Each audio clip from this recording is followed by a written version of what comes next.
We noticed a small hole in the lamination caused by a knot in the wood.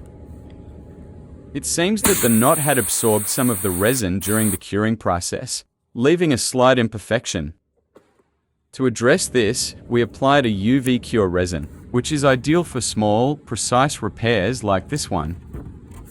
The process was quick and straightforward, and the resin cured perfectly under UV light.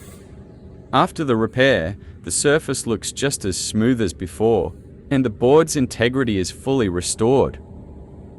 Now it's good to go and ready to hit the water without any concerns. Take a look at how clean the final result turned out.